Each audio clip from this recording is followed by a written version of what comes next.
तोरे नैनामा तोरे नैनामा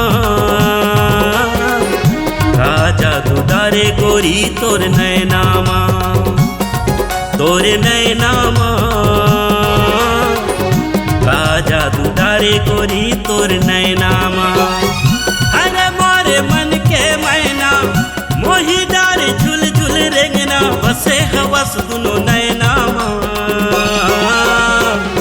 का जादू डारे गोरी तोर नैनामा। मीठे बैनामा का जादू डारे राजा तोर नैनामा। मीठे बैनामा का जादू डारे राजा तोर नैनामा। हाय गो मोरे मन के मिलाना बस मोरे दोनों नैना वही बनाए तैहरना का जादू डारे राजा तोर नैनामा। तोरे नैनामा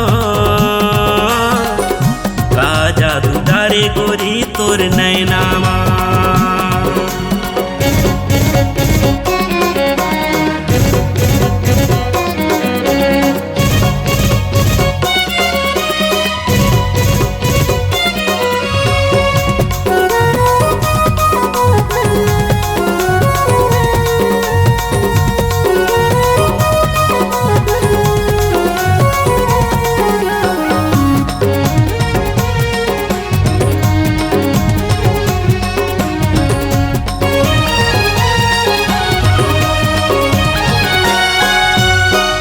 झूले रेंगना तोर वो गोरी करे करे जाके चानी हो दिन के तैमर बन के चंपा रतिया के रात रानी हो।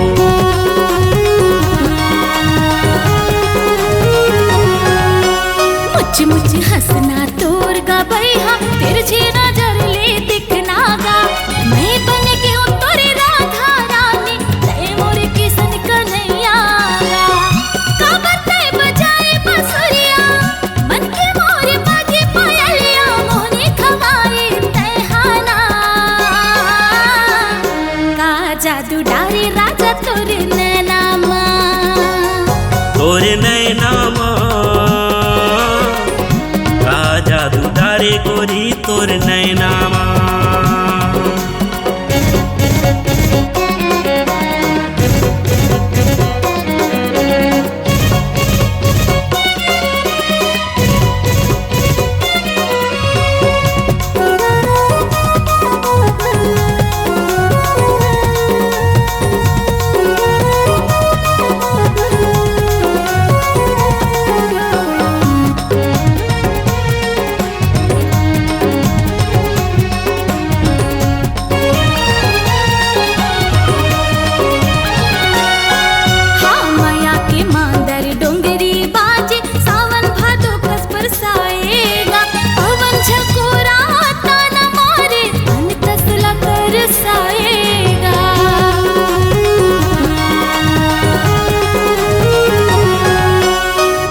के गोरी तोर सुघराई चंदा सुरु झला जागे हो अपेक सुघर तोला गढ़े विधाता अंगस ना समागे हो। अरे तोर नैन मटकाना धीरे धीरे तोर ल जाना मैं सुआ तय मैनाना का जादू डारे गोरी तोर नैनामा। मीठे बैनामा का जादू डारे राजा तोर नैनामा। हाय गो मोरे मन के मिलाना बस मोरे दोनों नैना वही बनाए तैहरना का जादू डारे राजा तोर नैनामा। तोरे नैनामा का जादू डारे गोरी तोर नैनामा। मीठे बैनामा का जादू डारे राजा तोर नैनामा। का जादू डारे गोरी तोर नैनामा।